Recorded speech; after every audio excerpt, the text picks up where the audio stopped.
यही का तमाम ये कंबोज लाल है, जैसा ही रंगो रूप है पैसा ही माल है।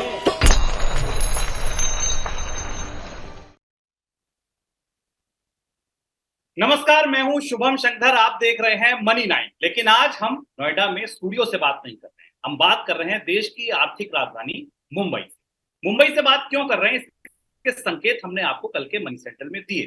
तैयारी है देश के पहले पर्सनल फाइनेंस सर्वे। हम पहुंच चुके हैं मुंबई, कल सर्वे की पूरी तैयारियां कर रहे हैं। इस बीच मेरे साथ मुंबई से ही मनी 9 के एडिटर अंशुमान तिवारी जी भी जुड़ गए हैं। सर, क्या कुछ तैयारियां हैं, कहां तक पहुंच गए हम? मनी सेंट्रल के इस मुंबई से होने वाले संस्करण में आपका स्वागत है। मुंबई में मनी 9 का पहला फाइनेंशियल फ्रीडम समिट हो रहा है। पर्सनल फाइनेंस सर्वे आप देख चुके हैं, उसी के क्रम में मुंबई में कल दोपहर में भारत का पहला फाइनेंशियल फ्रीडम समिट होगा, जिसमें देश के सभी प्रमुख दिग्गज जो कि वित्तीय बाजार से जुड़े हुए हैं, म्यूचुअल फंड से, बचतों से, बैंकिंग से, उसमें उपलब्ध होंगे। और 2 बजे से इसका सीधा प्रसारण मनी 9 के यूट्यूब चैनल पर होगा। और चूंकि हम और मनी 9 की पूरी टीम आज मुंबई में है, इसलिए मनी सेंट्रल हम यहाँ से लाइव आपके पास लेकर आ रहे हैं। खबरें बहुत सारी हैं, उनको आपके पास लेकर आएंगे शुभम। और इस कार्यक्रम के अंत में आपको बताएंगे कि कौन कौन लोग कल के इस फाइनेंशियल फ्रीडम समिट में हमारी तरफ से मौजूद है। बिल्कुल, फाइनेंशियल फ्रीडम समिट तो जरूरी है, लेकिन जरूरी है वो खबरें भी जो आपकी जेब पर, जिंदगी पर असर डालें। जो जरूरी है आज आपको जानना, समझना। आज बहुत सारी खबरों पर हम चर्चा करेंगे। आज बात होगी थोक महंगाई की, खुदरा महंगाई की, भारत से लेकर अमेरिका तक की महंगाई की। ये आंकड़े बीते 24 घंटे में हमारे सामने आए, इनका विश्लेषण करेंगे। इसके बाद चर्चा होगी अदानी समूह से जुड़ी कुछ खबरों की। सरकार ने संसद में कुछ कहा, उसका क्या असर हुआ, ये हम आपको बताएंगे। अमेरिका में बैंकिंग संकट छाया हुआ है, तूफान आया हुआ है, क्या असर हुआ वहां का, क्या वहां के नए अपडेट हैं, ये हम आपको बताएंगे। भारतीय एयरटेल ने पूरे देश में प्लान्स महंगे कर। आप भारत के किसी भी कोने में रहते हो, अगर आप एयरटेल के ग्राहक हैं तो ये मान के चलिए 155 रुपए से सस्ता प्लान अब आपको नहीं मिलेगा। और भी तमाम खबरें हैं जो आज मनी सेंट्रल का हिस्सा है। शुरुआत महंगाई की खबर के साथ। कल देश में खुदरा महंगाई के आंकड़े हैं। खुदरा महंगाई अभी भी आरबीआई का जो सहनीय स्तर है उससे ऊपर बनी हुई है। खुदरा महंगाई का जो आंकड़ा आया वो आया 6.44% का। गांव में हालत थोड़ी ज्यादा खराब। गांव में जो महंगाई का आंकड़ा आया वो आया 6.72% का, यानी कि जो हेडलाइन इन्फ्लेशन का नंबर है उससे ज्यादा महंगाई की आंच जो है वो गांव में लग रही है। रिजर्व बैंक का सहनीय स्तर 6%। 6% सहनीय स्तर की ऊपरी सीमा है। सहनीय स्तर या अच्छा आदर्श स्थिति तो 4% मानी जाती है, उससे हम अभी काफी ऊपर है। अनाज, मसाले, कपड़े, जूते, पर्सनल केयर उत्पाद, इनकी महंगाई सबसे ज्यादा है। रिटेल इन्फ्लेशन के बाद आज सुबह आंकड़ा आया थोक में। थोक महंगाई 25 महीने के निचले स्तर 3.85% पर चली। इसके बाद आज अमेरिका के शाम होते होते मनी सेंट्रल शुरू करने से कुछ ही देर पहले अमेरिका में भी महंगाई के आंकड़े आए। वहां भी महंगाई 6% के आसपास पहुंच गई। कुछ कमी तो आई, लेकिन अब वो महंगाई थोड़ी जिद्दी थी। तो चलिए भारत और अमेरिका दोनों की महंगाई के आंकड़ों का विश्लेषण करते हैं। सर, पहला सवाल, भारत की महंगाई के आंकड़े क्या बता रहे हैं? भारत में दोनों महंगाई के आंकड़े हमारे पास हैं, खुदरा महंगाई के भी और थोक महंगाई के भी। इन आंकड़ों का जो बड़ा परिदृश्य है उसे थोड़ी देर में समझेंगे। पहले हम खुदरा महंगाई को समझने की कोशिश करते हैं। खुदरा महंगाई में जो सबसे चिंताजनक परिस्थिति है वो ये कि भारत में अनाजों की महंगाई 2023 के फरवरी के महीने में 16% से ऊपर, 16.73% के आसपास है। और लगातार शुभम ये 6ठा महीना है जब भारत में अनाज की महंगाई दहाई के अंकों में दिखाई दे रही है। ये अपने आप में काफी चुनौतीपूर्ण है। और ये परिस्थिति तब है जबकि सरकार ने जनवरी में बाजार में अनाज की बिक्री की थी, खुले बाजार में लंबे समय के बाद अनाज की बिक्री की थी, लेकिन उसके बाद भी अनाज की महंगाई में कमी आती नहीं दिखाई दे रही। दूसरा महत्वपूर्ण हिस्सा खाद्य महंगाई में दूध है। दूध की वजह से खाद्य महंगाई में बढ़ोतरी दिखाई दे रही है। हालांकि थोड़ी कमी है, लेकिन अब ऐसा लगता है जैसे कि भारत की खुदरा महंगाई जिद्दी हो गई है। 6.5-6.4% के आसपास टिक गई है। और अब जबकि मौसम का असर हमें दिख रहा है, गेहूं की फसल को लेकर आशंकाएं दिख रही हैं, एल नीनो का असर दिख रहा है और इस साल मानसून कमजोर होने की आशंका है। खाद्य महंगाई का ये जिद्दी स्तर आने वाले समय में रिजर्व बैंक और केंद्र सरकार के लिए बड़ी चुनौती बनेगा। लेकिन इसके साथ एक दूसरा आंकड़ा भी आया WPI का थोक आंकड़े का था, जो भी बेहद उल्टी परिस्थिति प्रस्तुत करता है। 25 महीने का न्यूनतम स्तर, WPI इन्फ्लेशन 3.85% के आसपास, और ये बता रही है कि भारतीय अर्थव्यवस्था में कहीं ना कहीं स्टेगफ्लेशन जैसी परिस्थिति बनती दिखाई दे रही है, क्योंकि थोक महंगाई आमतौर पर प्रोड्यूसर्स की महंगाई होती है और खुदरा महंगाई कंज्यूमर्स की महंगाई होती है। यानी कि थोक उत्पादों की कीमतों में वो बढ़ोतरी इस बार अब नहीं दिख रही है, जहां पर कई सारे ऐसे महत्वपूर्ण हिस्से हैं जहां पर कीमतों में अब बढ़ोतरी मार्जिन के दबाव के कारण सीमित है, लेकिन खुदरा महंगाई में खाद्य महंगाई की बढ़ोतरी लगातार तेजी से बनी हुई है। एक और महत्वपूर्ण चीज हमें देखने को मिली कि थोक महंगाई में पिछले 2-3 महीनों से गिरावट आ रही है, लेकिन उसका असर हमें खुदरा महंगाई पर उस तरह से ट्रांसफर होता नहीं दिखाई दिया जिस तरह से हमें आमतौर पर संभावना थी कि दिखना चाहिए था खुदरा महंगाई के स्तर पर। और तीसरी और महत्वपूर्ण बात यह कि अब यहाँ से आने वाले समय में, जबकि भारत में कच्चे तेल की कीमतों में कोई बड़ी बढ़ोतरी नहीं हुई है, जहां कीमतें स्थिर हैं वहीं बनी हुई हैं, वहां सरकार के लिए सबसे बड़ी चुनौती अब अगले 3-4 महीनों में ये स्टैगफ्लेशन की संभावनाओं को सीमित करना होगा, क्योंकि थोक महंगाई की दरों में बढ़ोतरी न होने के कारण कंपनियों के मार्जिन्स पर हमें दबाव दिखाई देगा। सर, बात हो गई भारत की। अब अगर अमेरिका के महंगाई के आंकड़ों की बात करें तो उसकी तह में क्या छुपा दिखता है?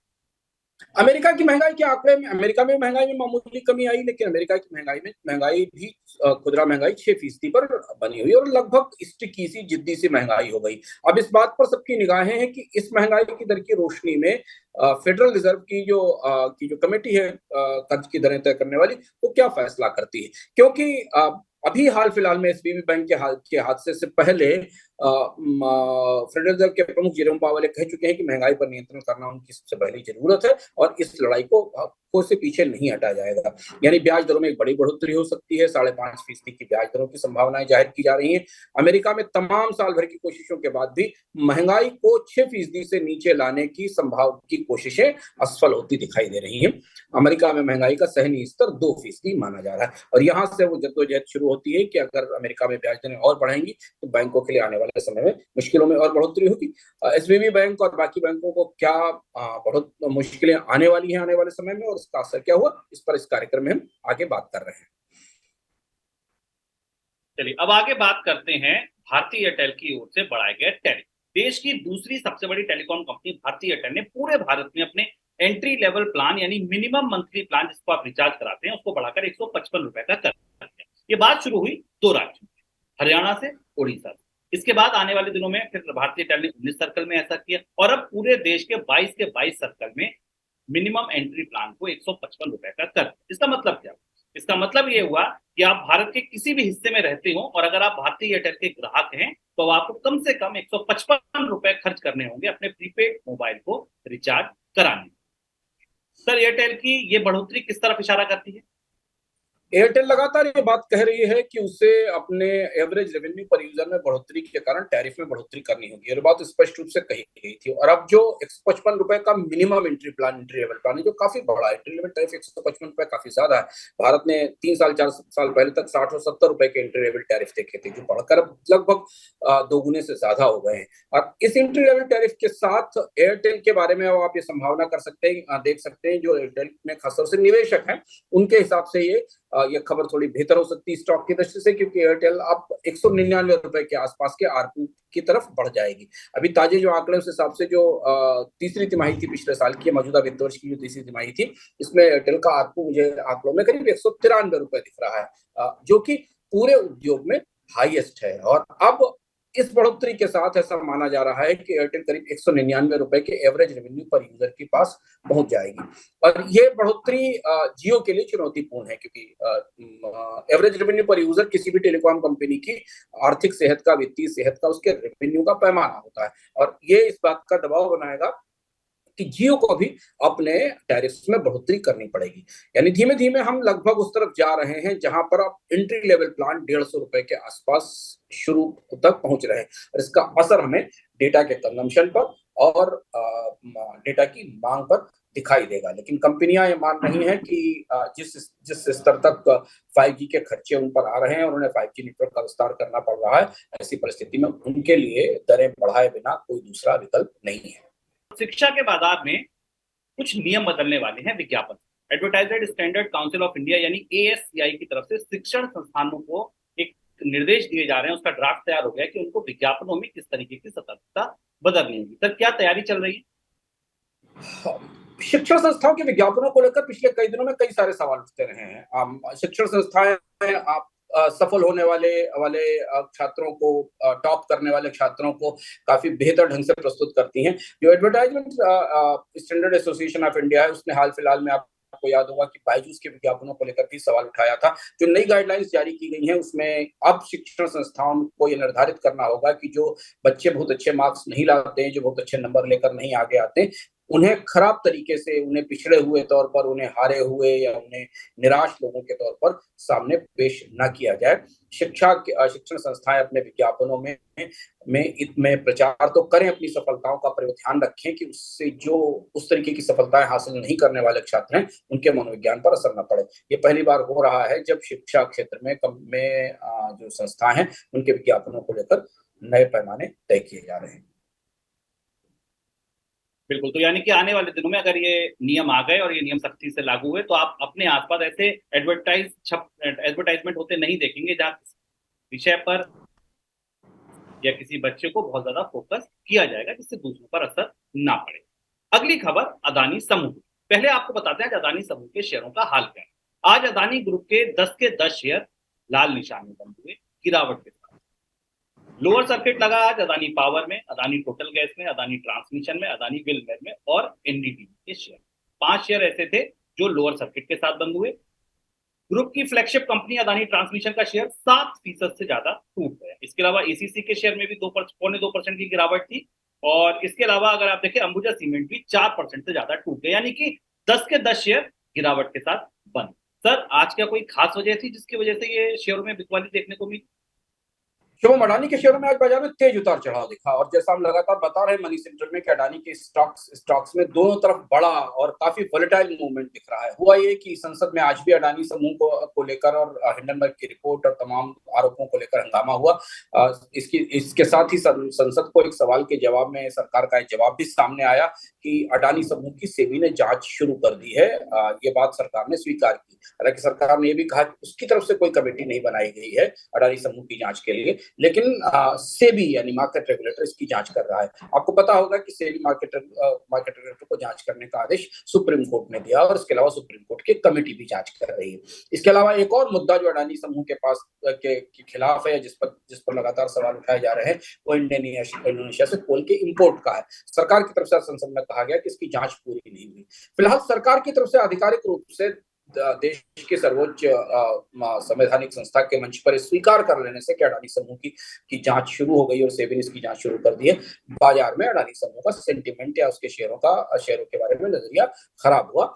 और इसके बाद आज हमने बाजार में तेज गिरावट देखी, जिसकी जानकारी आपको शुभम ने दी कि अडानी समूह के शेयर लोअर सर्किट पर आ गए। अब यहाँ से ये बात लगभग स्पष्ट होती दिखाई दे रही कि भारत के नियामकों ने उन सारे मामलों की जांच, चाहे वो सुप्रीम कोर्ट का दबाव हो, चाहे वो तमाम अन्य मुद्दे हों, लेकिन भारत के नियामकों ने अडानी समूह की जांच शुरू कर दी है। जांच की आंच अडानी समूह को लगने लगी है, और उस आंच में आज हमने अडानी समूह के स्टॉक्स को पिघलते देखा। सर, ये शेयर बाजार के लिहाज से अगर आपसे पूछना चाहूं, अदानी समूह में निवेशकों के लिहाज से, ट्रेडर्स के लिहाज से, 2 दिन अपर सर्किट लगता है, फिर 2 दिन लोअर सर्किट लग जाता है, खबर आती है, किस तरीके से ट्रेडर्स को ध्यान रखना चाहिए, किस तरीके से शेयरों को अब ट्रेड या निवेश के लिए देखना चाहिए? अडानी समूह के स्टॉक इन्वेस्टमेंट से ज्यादा ट्रेडर सेंसिटिव स्टॉक हो गए, और आमतौर पर ये किसी भी स्टॉक में निवेशकों के लिए ज्यादा जोखिम भरी बात होती। और अगर आप शेयरों की नजरिए से देखें, अगर एक बार बाकी घटनाक्रम को भूल भी जाएं जो आसपास चल रहे हैं, जो धीमी गति से हैं, लेकिन अडानी समूह के शेयरों में भी इतनी ज्यादा वॉलेटिलिटी, इतना ज्यादा उतार चढ़ाव है कि एक दिन लोअर सर्किट और एक दिन अपर सर्किट है। किसी भी परिस्थिति में निवेशकों के लिए ये 100% नुकसान का ही सौदा है। और इसलिए आप ध्यान देंगे कि NSE ने, नेशनल स्टॉक एक्सचेंज ने अडानी समूह के शेयरों की निगरानी बढ़ा दी है, जो उनका अपना स्टॉक एक्सचेंज का मॉनिटरिंग मैकेनिज्म है उसमें डाल दिया है, और उसके अलावा उनके मार्जिन के रिक्वायरमेंट्स बढ़ा दी। और ऐसा इसलिए किया जा रहा है कि अडानी समूह के शेयरों में बड़ा उतार चढ़ाव है। जैसे जैसे जांच आगे बढ़ती जाएगी, आज की गिरावट बात का सबूत थी, इस बात का संकेत थी कि अगर अडानी समूह के बारे में जांच और आगे बढ़ती चली जाएगी, जो कि बढ़नी है सुप्रीम कोर्ट के आधार पर, अडानी समूह के शेयरों के सेंटीमेंट पर असर पड़ेगा। और जांच तो अभी शुरू हुई है, अभी सुप्रीम कोर्ट की जांच है और सेबी की जांच आगे चलने वाली है। इसलिए अडानी समूह के स्टॉक्स में आने वाले समय में काफी वोलेटाइल उतार चढ़ाव देखने को मिल सकता है। यदि आप निवेशक हैं या ट्रेडर हैं तो सतर्क रहकर अडानी समूह के स्टॉक्स के साथ ट्रेड करें। आगे बढ़ते हैं और अब अगली खबर जो है वो अमेरिका के एसवीबी बैंक के, सिलिकॉन वैली बैंक के। इस बैंक के बर्बाद होने के बाद अब इसका असर अमेरिका से लेकर यूरोप तक पड़ रहा है, बैंकिंग शेयरों पर पड़ रहा है। आप देखें तो FTSE का जो बैंकिंग स्टॉक्स था, बैंकिंग इंडेक्स था, वो 6% से ज्यादा टूट गया। अमेरिका में कल हमने आपको मनी सेंटर में बताया था कि फर्स्ट रिपब्लिक बैंक जो था वो 60% तक टूट गया। अन्य बैंकों में के शेयरों में भी बहुत तेजी से गिरावट देखने को मिली, उथल पुथल तेजी से मची हुई है। क्रिप्टो फ्रेंडली कहे जाने वाले एक बैंक सिग्नेचर बैंक को भी अस्थायी रूप से बंद कर दिया गया। सर, एसपीवी का असर अब आप कहाँ फैलता देख रहे हैं, कहाँ आपको नजर आ रहा है कि इसके असर अब दिखने लगे? बैंकिंग स्टॉक्स का सेंटीमेंट खराब करने में एसवीबी बैंक के फॉलआउट ने बड़ा असर किया, लेकिन उसके साथ ही दो और महत्वपूर्ण चीजें बाजार में उभर कर आई। वो ये कि जो रेटिंग एजेंसियां हैं उनकी साख को लेकर भी सवाल उठने शुरू हुए, और इसलिए हमने देखा कि मूडीज ने सिग्नेचर बैंक की रेटिंग को जंक कर दिया और 6 ऐसे बैंक थे जिनको डाउनग्रेड के लिहाज से अपने वॉच लिस्ट में डाल दिया, और वो 6 महत्वपूर्ण बैंक हैं। ऐसा माना जा रहा है कि जो मौजूदा परिस्थिति है उनमें इन बैंकों की हालत भी दबाव में आ सकती है। और आश्चर्य की बात यह कि मैं आंकड़े देखने की कोशिश कर रहा था कि यह वही एसबीबी बैंक है जिसको केपीएमजी ने भी कुछ ही समय पहले ज्यादा लंबा समय नहीं बीता है 1 महीने पहले केपीएमजी ने सिलिकॉन वैली बैंक की वित्तीय सेहत को लेकर एक शानदार रिपोर्ट दी थी और एक कहा था कि बैंक की परिस्थिति बेहतर है। लेकिन अब इस बैंक के कोलैप्स होने के साथ पूरे बैंकिंग उद्योग में कहां कब क्या हो जाए और कौन से बैंक की बैलेंस शीट के पीछे क्या छिपा हुआ है, ये इसे लेकर आशंकाएं बढ़ती दिखाई दे रही हैं। जैसा इसीलिए आपको शुभम ने बताया कि दोनों बाजारों में, यूरोप के और अमेरिका के बाजारों में बड़े बैंक्स के स्टॉक्स में तेज गिरावट आई, और ये इस गिरावट का एक बड़ा संकेत इस बात पर भी था कि महंगाई का आंकड़ा आया था और अमेरिका में ब्याज दरें बढ़ने की संभावना दिख रही है। ये माना जा रहा है कि ब्याज दरों में बढ़ोतरी जितनी तेजी से और जितनी ज्यादा होगी, एसवीबी बैंक जैसे हादसे शायद बढ़ते जाएंगे। इसका खतरा दिख रहा है क्योंकि ये समस्या बैंकिंग स्टॉक्स बैंकों के बॉन्ड में निवेश के कारण हुई है। बैंकों ने जो निवेश बॉन्ड्स में कर रखा है, चूंकि बॉन्ड यील्ड बढ़ने के कारण बैंकों की बॉन्ड की कीमत गिर रही है और उसका नुकसान बैंकों की बैलेंस शीट में दिखाई दे रहा है। चलिए, अब दिन की सबसे बड़ी खबर पर आगे बढ़े उससे पहले आपको एक बात और बताते हैं। सर, एक सवाल मेरा यहाँ पर और था, वो अमेरिकी राष्ट्रपति जो बाइडेन थे उनके बयान, उनका बयान ये था कि सारे निवेशक जो हैं वो निश्चिंत रहें, उनका जिनका पैसा इस बैंक में रखा है सबको पैसा दिया जाएगा, निश्चिंत रहें, और उन लोगों को नहीं छोड़ा जाएगा जिनकी वजह से ये संकट पैदा हुआ है। सर, किन लोगों पर ये वो बात कर रहे हैं और इस संकट की बुनियादी वजह क्या मान रहे हैं? शुभम, 2 तरीके की चुनौती है दुनिया के बैंकों के सामने। अगर आप अमेरिकी फेडरल रिजर्व या अमेरिकी सरकार की तरफ से देखें तो ये बात सुनिश्चित करने की कोशिश की गई कि बैंक रन ना हो, क्योंकि अमेरिका में बैंक रन बहुत ज्यादा होती है, लोग बैंकों से डिपॉजिट निकालने की कोशिश करते हैं, और 2008 में हमने परिस्थिति देखी थी। बैंक डूब जाए या बचे, इससे ज्यादा कोशिश इस बात की फेडरल रिजर्व और एफडीआईसी जो कि वहां का डिपॉजिट इंश्योरेंस कारपोरेशन है वो सुनिश्चित कर रहा है कि बैंकों में जो डिपॉजिटर्स का पैसा है वो पूरी तरह सेफ रहे। और यही बात जो बाइडेन ने भी कही, एफडीआईसी ने भी कही और इसके साथ फेडरल रिजर्व ने भी कही। पर लेकिन इसके साथ दूसरी और महत्वपूर्ण बातें कही गई है कि बैंकों को बेल आउट नहीं दिया जाएगा, यानी बैंकों को टैक्स पेयर के पैसे से वैसा बेल आउट नहीं मिलेगा जैसा हमने 2008 की क्राइसिस में देखा था, जबकि 2-3 बड़े बैंक थे जिनको सरकार को अलग से बेल आउट देना पड़ा था। हुआ यह है कि फेडरल रिजर्व ने एक नया लोन प्रोग्राम खोला है, एक नई खिड़की खोली है कर्ज की, जो डिपॉजिटर्स के प्रोटेक्शन के लिए, यानी जिन बैंकों में बैंक रन होने का खतरा है, जिनके एसेट लायबिलिटी में बड़े मिसमैचेस दिखाई दे रहे हैं, उन्हें बैंकों से एक स्पेशल लोन मिलेगा फेडरल रिजर्व से, जिसके जरिए वो डिपॉजिटर्स के पैसे को वापस कर सकते हैं। करीब $25 बिलियन की ये विंडो खोली गई है बैंकों के लिए।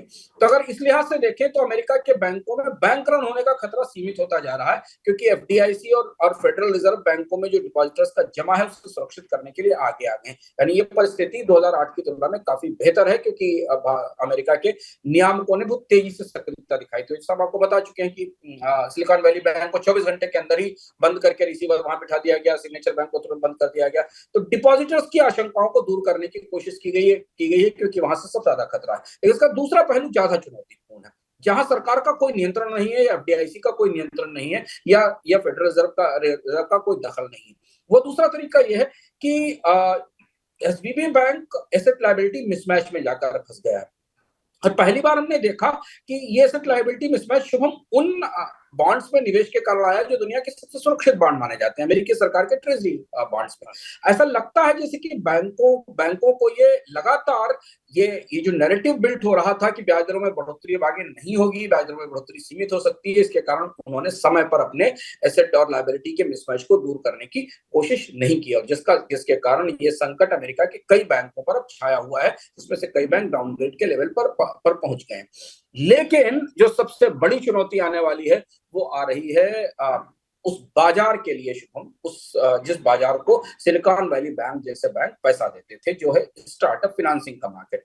ये पूरा का पूरा मार्केट स्टार्टअप फाइनेंसिंग का, स्टार्टअप को डेट देने का, प्राइवेट इक्विटी लेकर उसके बदले कर्ज देने का मार्केट, ये मार्केट पूरी तरह लड़खड़ा गया। और एसवीबी बैंक के बाद अब कोई भी दुनिया के बड़े बैंक इस बाजार में आगे आकर कर्ज देंगे कि नहीं देंगे, ये बात अभी स्पष्ट नहीं है। यानी जो वेंचर डेट का मार्केट है उसके लिए गहरा संकट है, और इसलिए भले ही बैंकों के स्तर से इस संकट का समाधान कुछ समय के लिए निकल आए, लेकिन स्टार्टअप और न्यू इकोनॉमी को मिलने वाले जो फंड्स है उनका संकट अब और ज्यादा गहरा जाएगा, क्योंकि उनके पास पूंजी मिलने की कोई संभावना नहीं है। ये घटनाक्रम लगभग इस दिशा में बढ़ रहा है, जहां बैंक तो समझ जाएंगे, पर टेक्नोलॉजी कंपनियों के लिए ये लंबी लड़ाई होती दिखाई दे रही है।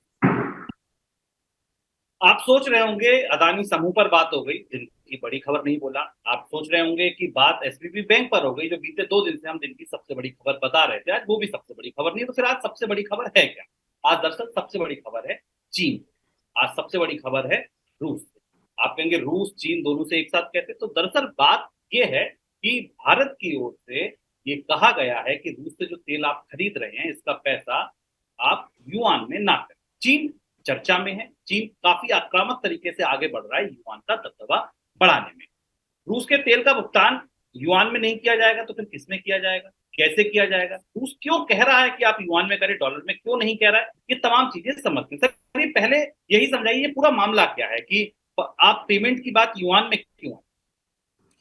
भारत रूस से तेल खरीदकर चीन के नए पैंतरे में फंसता दिखाई दे रहा है। सरकार की तरफ से इस बात के संकेत दिए गए कि रूस को जो उससे तेल खरीदा गया है उसका भुगतान युआन में नहीं किया जाएगा। मतलब कुछ समझे आप, रूस ने जो तेल भारत को सस्ता तेल बेचा है, जिसकी बात लगातार पिछले 1 साल से की जा रही थी, और भारत की तरफ से कहा जा रहा था कि प्रतिबंधों का कोई असर नहीं है, भारत अपने रणनीतिक फैसले खुद ले सकता है, उस तेल के भुगतान के लिए ऐसा माना जा रहा है कि रूस भारत से युआन की मांग कर रहा है, यानी वो भुगतान चीन के युआन में करने की बात चल रही। अब आपको याद होगा कि हम लोग लगातार इकोनॉमिक में और इससे पहले चर्चा करते रहे कि रूस और चीन का एक मजबूत गठजोड़ तेल मार्केट में काम कर रहा है, और चूंकि भारत की कोशिश ये थी कि पेमेंट रूपी रूबल ट्रेड में किया जाए, तो रुपए में तो पेमेंट नहीं हो रहा है।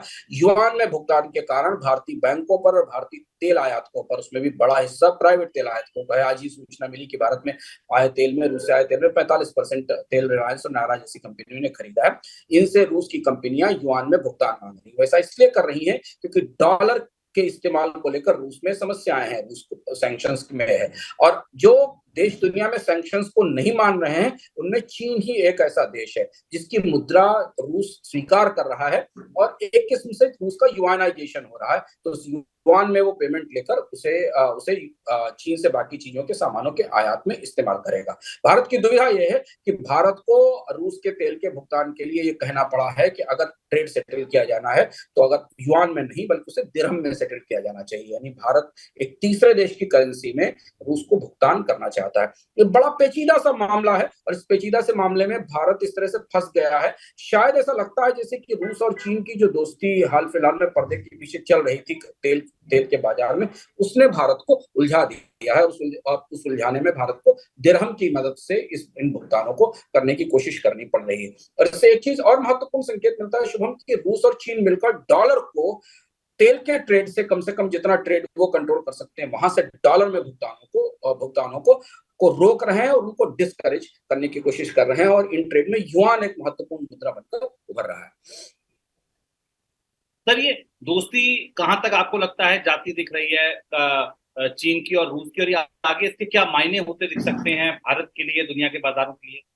रूस के राष्ट्रपति जल्दी ही चीन के राष्ट्रपति शी जिनपिंग की मॉस्को में मेजबानी करने वाले हैं। ऐसी खबरें कि शायद अगले हफ्ते तक शी जिनपिंग रूस जाएंगे। अब आप अगर पूरे घटनाक्रम को अपने आसपास देखें, जो कि पिछले 3-4 महीनों में बदलता दिखाई दिया है, तो उसमें मध्य पूर्व के प्रमुख तेल उत्पादक देश जिसमें ईरान और सऊदी अरब हैं, उन दोनों में पर चीन का बहुत गहरा इन्फ्लुएंस है। अभी रूस चीन की मध्यस्थता के बाद ईरान और सऊदी अरब के कई साल पुराने बेहद खराब संबंध बेहतर हुए और ये दोनों तेल उत्पादक प्रमुख अर्थव्यवस्था है। तीसरी बड़ी तेल उत्पादक अर्थव्यवस्था रूस है, जो सैंक्शंस में है, और वो अपनी करेंसी के तौर पर युआन का इस्तेमाल तेजी से बढ़ा रही है।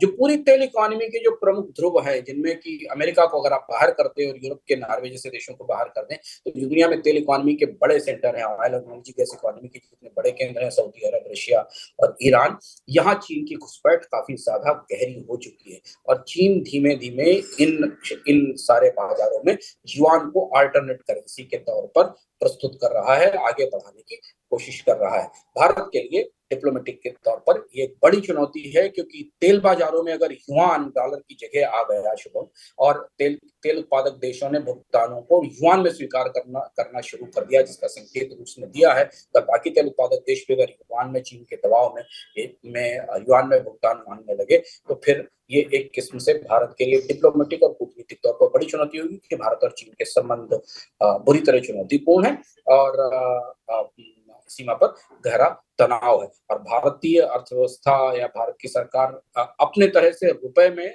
ट्रेड सेटल करने की कोशिश कर रही है, लेकिन फिलहाल चीन का इन्फ्लुएंस मध्य पूर्व और रूस पर काफी भारी पड़ता दिख रहा है। और युआन की तैयारियों के बारे में हम इससे पहले इकोनॉमिकम में चर्चा कर चुके हैं शुभम। हम लोगों ने एक विस्तार से इकोनॉमिकम में चर्चा की थी, उसमें बताया था कि युआन को लेकर चीन की क्या क्या तैयारियां हैं जो पिछले 7-8 साल से चल रही थी, और वो शायद वो तैयारियां अब सामने नतीजे के तौर पर आने लगी हैं। बिल्कुल सर, आपको लगता है ये जो तैयारी है युआन को, हमने एक शो पूरा किया था जिसमें हमने बताया था युआन का सीक्रेट प्लान और डॉलर की जगह ये रिप्लेस करने की, आपको लगता है ये सब उसी की तैयारी है, चाहे वो तेल के रास्ते हो, चाहे वो दूसरे देशों में बड़ा निवेश करने के रास्ते हो, लोन देने के रास्ते हो, इस सबका जो अंतिम अभीष्ट है, जो अंतिम लक्ष्य है, वो दरअसल युआन को ताकतवर बनाना ही है? हाँ, युआन को लेकर चीन ने पिछले 7-8 साल में काफी तैयारियां की हैं। हमने उस इकोनॉमिकम में बताया था, उसका लिंक हम आपको इस शो के साथ मिल जाएगा, कि दुनिया के इंटरनेशनल ट्रेड में युआन को स्थापित करने के लिए चीन ने काफी लंबी कोशिशें की हैं। चीन में पीपुल्स बैंक ऑफ चाइना में युआन के इंटरनेशनलाइजेशन का एक पूरा डिपार्टमेंट है। एसडीआर की जो बास्केट है आईएमएफ की, उसमें युआन शामिल कर लिया गया है। दुनिया की सभी प्रमुख अर्थव्यवस्थाओं के बैंकों के साथ चीन ने युआन के ट्रेड सेटलमेंट के समझौते किए हैं। इसलिए ये सारी तैयारियां चल रही थी कि 3 बड़े तरीकों से चीन युआन को दुनिया की अर्थव्यवस्था के केंद्र में लाने की कोशिश कर रहा है।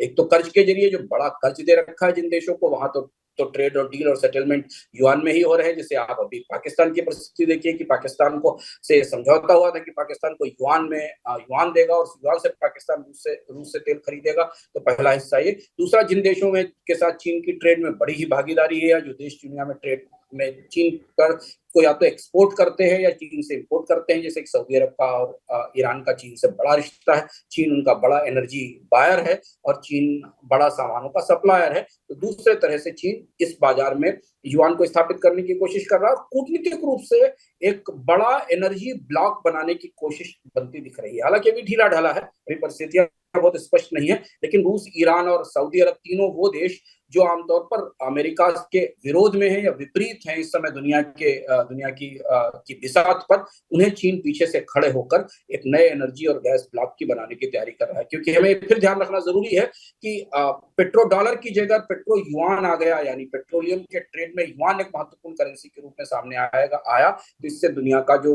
करेंसी संतुलन है इसमें काफी बड़ा फेरबदल हो सकता है। और अगर आप पूरा सीक्रेट प्लान जानना चाहते हैं युआन को लेकर, चीन की तैयारी कब से चल रही है, क्या तैयारी चल रही है, दुनिया में कहां कहां इसकी बिसात बिछाई जा रही है, तो आप इकोनॉमिकम का ये एपिसोड, जो आपको इस डिस्क्रिप्शन बॉक्स में इसका लिंक मिल जाएगा, युआन का सीक्रेट प्लान, इसको देख सकते हैं, जहां विस्तार से अंशुमान जी ने समझाया था कि युआन को लेकर चीन की तैयारियां क्या है, कैसे डॉलर की बादशाहत को चुनौती देने की तैयारी दरअसल चीन कर रहा है। आज के मनी सेंट्रल में फिलहाल इतना। कल मनी सेंट्रल नहीं आएगा। क्यों नहीं आएगा? क्योंकि आपको पता है हम देश के पहले पर्सनल फाइनेंस समिट की तैयारी में होंगे, हम वहां होंगे और वहां से आपको लाइव जुड़वाएंगे देश के दिग्गज जाने माने विशेषज्ञों के साथ, पीएफएसआई इंडस्ट्री के, जो आपको बताएंगे म्यूचुअल फंड के बारे में, जो आपको बताएंगे सेविंग्स के बारे में, जो आपको बताएंगे बीमा के बारे में, और आपको बताएंगे बहुत कुछ ऐसा जो जानना आपके लिए जरूरी है, नियामक के नजरिए से, बाजार के नजरिए से, उत्पादों के नजरिए से, सेवाओं के नजरिए से। कौन से गेस्ट हमारे साथ होंगे, कितना बड़ा ये समिट है, हम आपको छोड़ जाते हैं इस खास वीडियो के बाद। नमस्कार। 1.4 billion people, one mission, financial security for all. TV9 Network and Money9 present Financial Freedom Summit, India's first personal finance conclave. Money maestros, policy makers, thought leaders for the first time, brightest minds of the financial world all under one roof. Join us at Taj Lands End, Mumbai. ऐसे ही का नाम ये कंबोज लाल है, कैसा ही रंगो